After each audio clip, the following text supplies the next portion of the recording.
There is a wardrobe in the back bedroom that nobody has opened in 11 months. The family knows it is there. They walk past the door. They do not touch the handle. Inside, his shirts are still on their hangers, 8 of them, evenly spaced, the way he had always hung them, sleeves forward, collars buttoned to the second button, a brown cardigan on the hook to the left, 2 pairs of trousers folded over the rod, right leg first, creased sharp. His winter coat, a dark wool charcoal, hangs in the back where the light does not reach it. His good shoes on the floor beneath, toes pointed slightly outward, the leather beginning to dry and crack from the closed air. The widow told me this during a follow-up visit. She had not described the wardrobe in our initial meeting. She mentioned it obliquely, the way people mention the thing they most need to talk about. She said she could not explain it, only that the room felt different from the rest of the house, heavier. Quieter in a way that was not silence, but something underneath silence.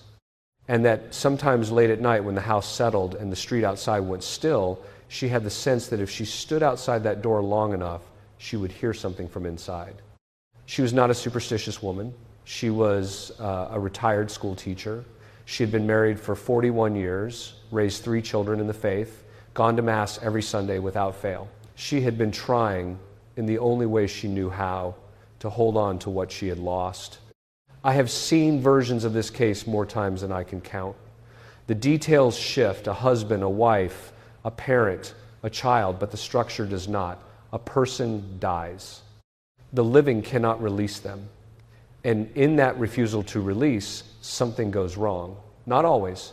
Not in every house where someone keeps a dead man's shirts on their hangers. But often enough, in enough cases, with enough consistent features, that I feel obligated to speak about it plainly, whatever discomfort that causes. What I am about to describe will sound strange to ears formed in the modern West.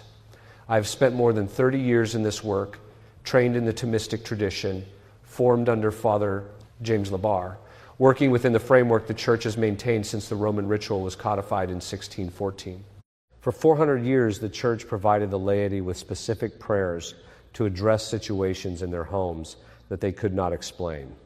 Most parishes stopped teaching them after 1965. Now, they have all been compiled into a concise, practical guide. Keep it near the door and read the first page tonight. You will find the link to get the book in the description and in the first pinned comment. I speak from case files and from the long discipline of theological study, not from the internet, not from popular spirituality, not from a desire to produce any particular emotional response in you.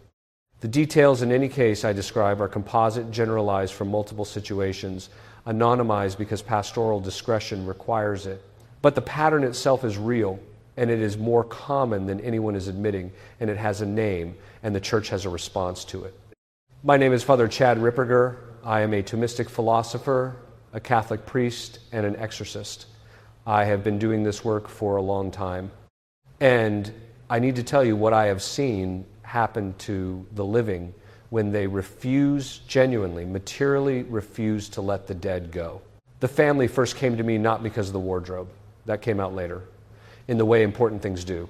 They came because the youngest daughter, 17 years old, had begun behaving in a way her mother could not account for and could not address. The girl had been quiet since her father died. Understandable. Grief in the young takes different shapes than grief in the old. It is less practiced, less contained, and it often goes sideways in ways that look like behavioral problems or adolescent rebellion before anyone thinks to look deeper. But what this mother was describing to me was not the quiet sadness of a grieving teenager. It was something else. The girl would sit in the kitchen chair that had been her father's, the one at the head of the table, the one nobody else used anymore, for hours at a time, not reading, not on her phone, not doing anything, just sitting with her hands flat on the table and her eyes on the wall in a way that her younger brother found frightening enough that he had started eating his meals in the other room. When her mother spoke to her, there was a delay. Not a teenager's distracted delay, but something measured, as if the words were traveling a long distance before arriving. When her mother insisted, when she pushed through that delay and tried to have a real conversation, the girl said things her mother could not recognize. She told me this with great precision, because she was a precise woman. She said the words were too deliberate, too sure of themselves, too old. like they were arriving from a place that had already thought the matter through and was not interested in being questioned. The daughter had stopped going to Mass 3 months after her father's death. She said she did not see the point. When her mother pressed her, she said, and the mother repeated this to me word for word, because she had written it down in the days after, she said, "He is gone. Nothing anyone does will bring him back. Prayers for people who cannot accept things as they are." I listened to this and said nothing immediately, because what that sentence reveals, if you understand the framework, is not adolescent grief. It is a theological position, a specific theological position that the dead are simply gone, that the soul does not persist, that prayer for the dead is wishful thinking. And a 17-year-old girl who had been raised in the faith, formed in it, whose parents prayed the rosary together every evening, does not arrive at that position through simple grief. Something put it there. The mother had blessed the house 6 months earlier with holy water she brought from the parish, not the lax form. She was specific about this, not just a sprinkle at the door, but a full room-by-room blessing with prayer, the way her own mother had taught her. She wore a brown scapular, enrolled at 22. She kept a crucifix above the front door and an image of Our Lady of Fatima in the hall. She was a woman with what I would describe as genuine foundational piety, not a specialist in spiritual warfare, not someone who thought much about the demonic, but a woman with the baseline of Catholic practice intact. And still something had gotten in, which told me the entry point was not a gap in her own practice. It was somewhere specific, somewhere in the house. And when she stopped at the end of the hall, outside that door, St. Thomas Aquinas wrote more than a dozen questions on how fallen angels operate. Most Catholics have never read one line of it. This archive gathers that teaching, the 1,614 rite, and 4 centuries of documented cases into a single reference. Read it slowly, 1 chapter a night. You will find the link to get the book in the description and in the first posted comment. And said, quietly, "He is still in there. I knew where the entry point was." She did not mean it literally, or not entirely.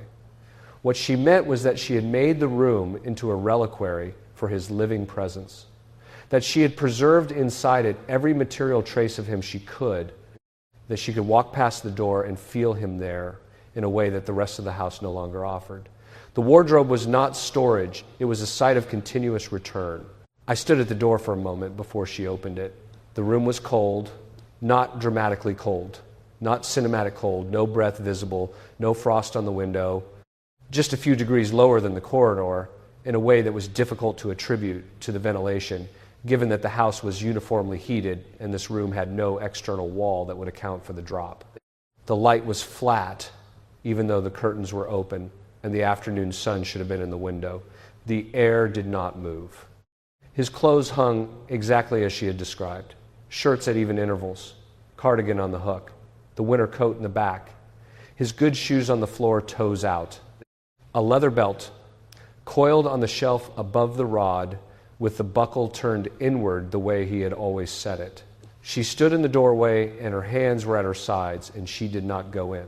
I understood what I was looking at, not with the dramatic certainty of a detective, not with the professional confidence that the movies give to these scenes. With the careful, provisional discernment that the Church's process requires, moving from natural explanation inward, eliminating the ordinary before naming the extraordinary. But what I was looking at had the features I had seen before. The cold with no natural explanation, the daughter's change in behavior localized in time to the months after the room was sealed, the theological precision of the things the girl was saying, which had not come from her, and the sense in the mother, unspoken and only half conscious, that the room was occupied. What she had created was not a memorial. A memorial points outward, toward heaven, toward God, toward the hope of reunion in Christ.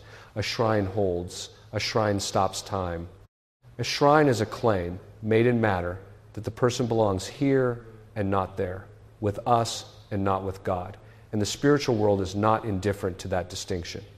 I want to explain this carefully because this is the doctrine that underlies everything I am about to say, and if I do not explain it precisely, the wrong lesson will be taken from it.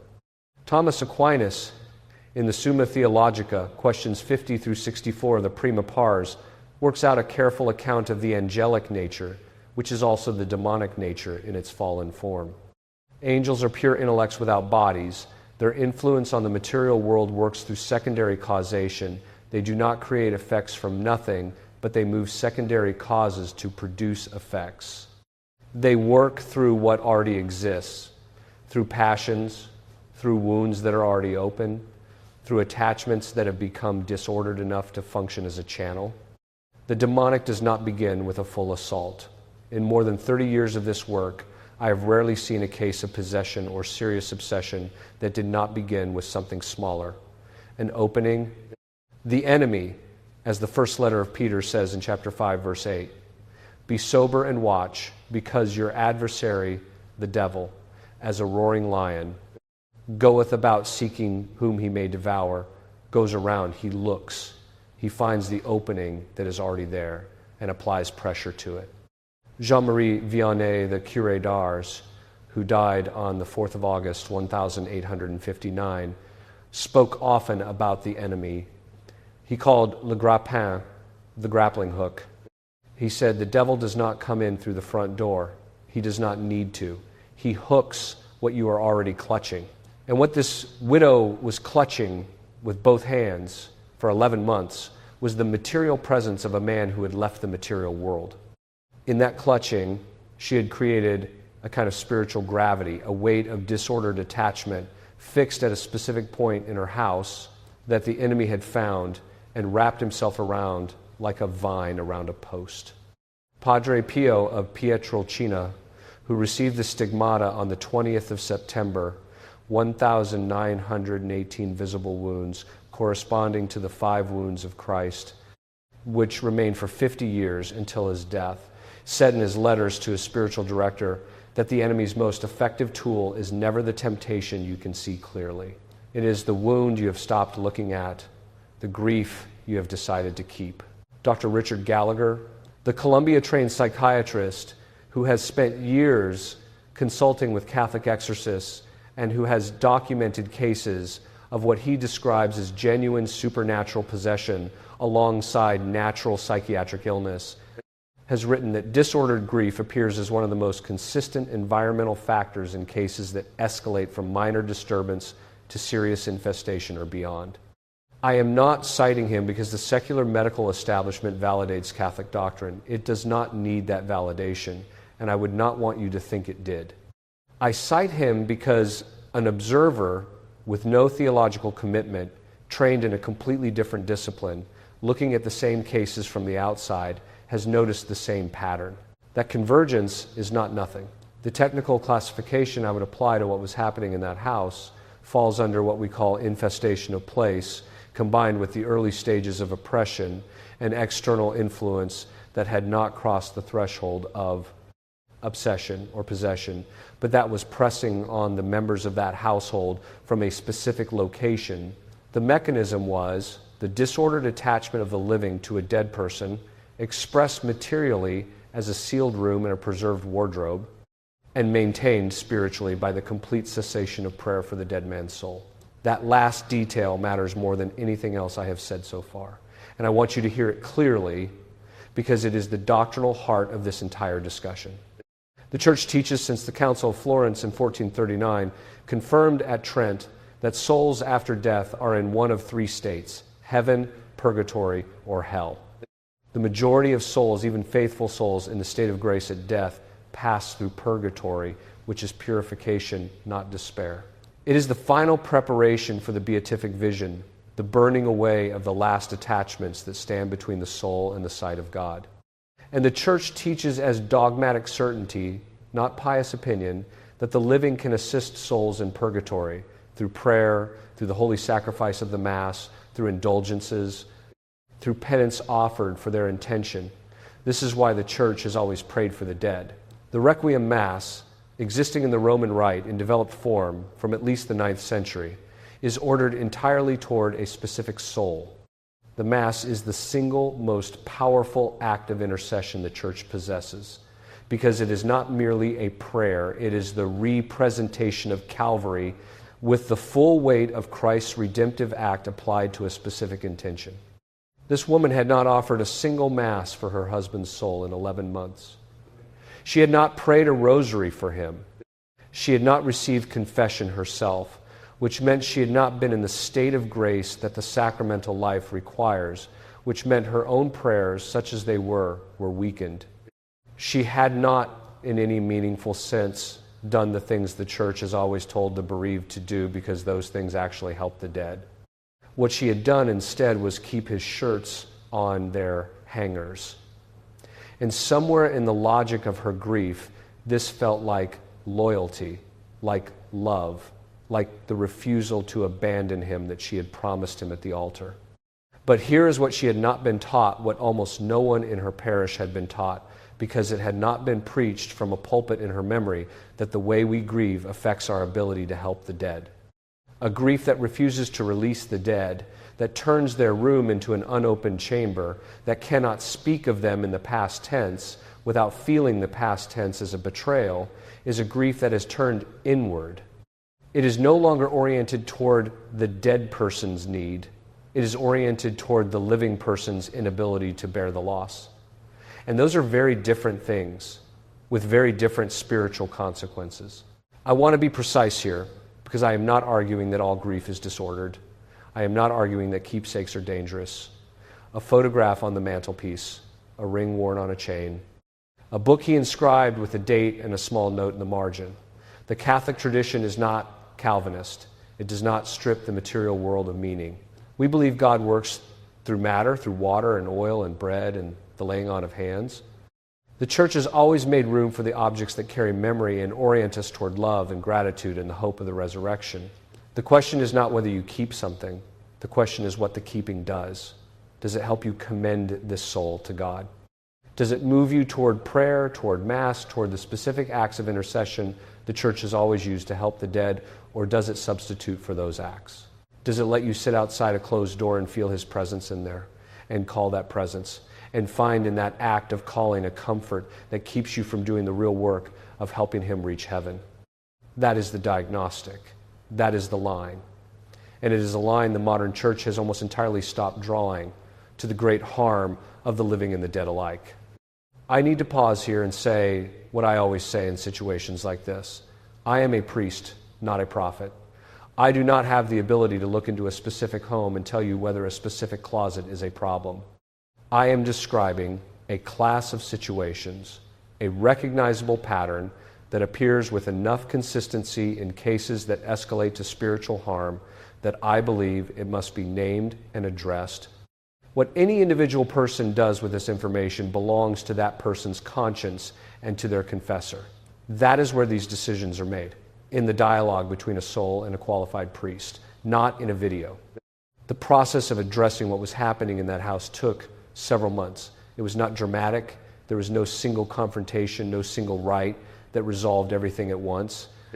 There was a formal blessing of the home, room by room, with the longer traditional form, the Benedictio Domus, which invokes specific protection and asks for the driving out of any malign influence in explicit terms. There were prayers.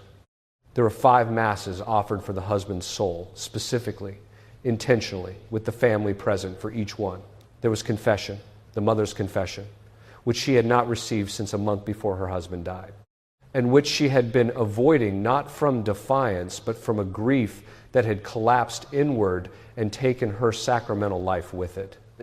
And there was the daughter's confession, which was harder because she had to fight through something to get there, a resistance that was not entirely her own. And there was the opening of the wardrobe. The mother did it herself. I did not open it. I stood in the doorway, and she went in. And she stood for a long time with her hand on the sleeve of the brown cardigan. And then she moved through the shirts one by one. She set aside 2. One he had worn on their wedding anniversary, the last one before he became ill, and one she simply could not part with, a pale blue cotton he had liked in summer, frayed at the cuffs. Those she kept, folded in a cedar box with a photograph taken the Christmas before he died. The rest she distributed to his brother, who needed a winter coat, to a young man in the parish who had nothing warm for the cold season, to St. Vincent de Paul, which distributed to people she would never meet who needed what her husband had left. She did this over 3 Saturdays. She cried through all of it. When it was done, she went to daily Mass and offered it for him, And for the first time in 11 months, she said in the parking lot afterward that she felt something she could only describe as a lifting. Not happiness, not resolution, just the sense that something that had been held in place had been allowed to move. The daughter recovered over the following 4 weeks. Not immediately, not in a single day, but incrementally, the way a room warms when you open the window. She came back to Mass on her own, without being asked. She stopped sitting at her father's chair. She started talking again in her own voice about her own things, school, her friends, a book she was reading. The cold in the room dissipated, the heaviness in the hall. I cannot prove causation to any standard of scientific evidence. I am describing what the church has understood for 2,000 years and what I have watched work consistently, case after case, in families where the living were willing to do the hard and holy thing of releasing the dead into God's hands and then doing the specific practical work of interceding for them. The Roman ritual of 1614 codified what the church had already been doing for over a millennium. The 1999 revised rite De Exorcismis et Supplicationibus Quibusdam added conditions and language that have, in my professional assessment, made pastoral intervention more difficult without improving its theological precision. But what matters is not the administrative structure of the rite.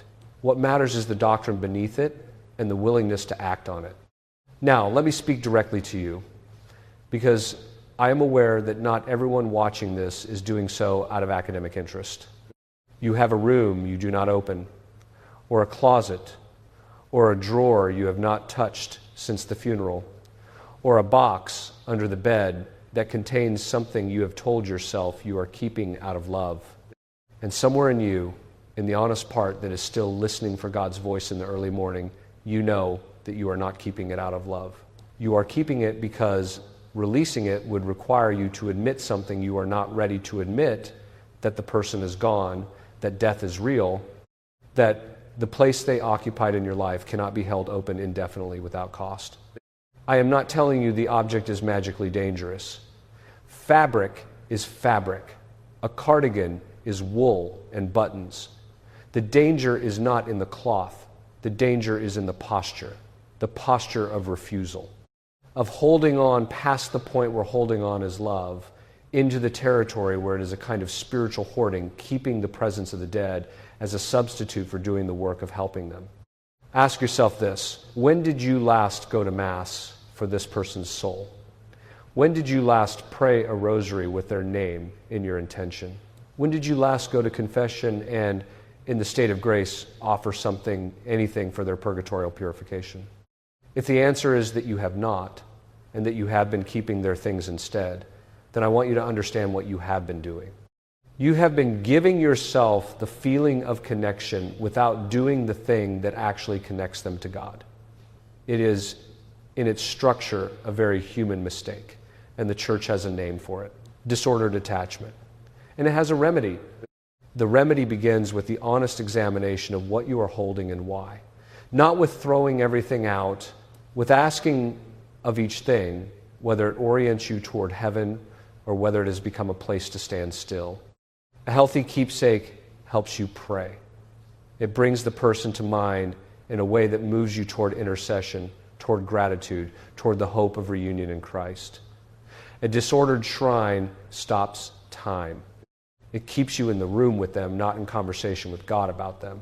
The distinction is real, and it has consequences, and it is yours to discern with your confessor, with prayer, with honesty. Now, let me address what lies beneath all of this, because the situation this family found themselves in did not happen by accident. It happened within a specific cultural and ecclesial moment that made it much more probable than it would have been in another era. The catechetical collapse of the last 60 years is the context. I am not going to be polite about this, because the politeness has cost too much. After the Second Vatican Council, which ran from 1962 to 1965, there was a systematic dismantling of the doctrinal formation that had existed in the Catholic world since Trent. The Baltimore Catechism, which was clear, direct, and doctrinally precise, was largely abandoned. The teaching of purgatory became rare from the pulpit. The teaching of the demonic became rarer still. An entire generation of Catholics was formed, if formed is even the right word, without the vocabulary to understand what death means, what the soul is, what purgatory requires of the living, or what the enemy is doing in the spaces that grief and disorder open up. A 2019 survey by the Pew Research Center found that approximately 70% of Catholics in the United States do not believe in the real presence of Christ in the Eucharist. Not a minority. 70%. This is not a peripheral belief. The real presence is the central doctrine of the Catholic faith. If you do not believe that Jesus Christ, body and blood, soul and divinity, is truly present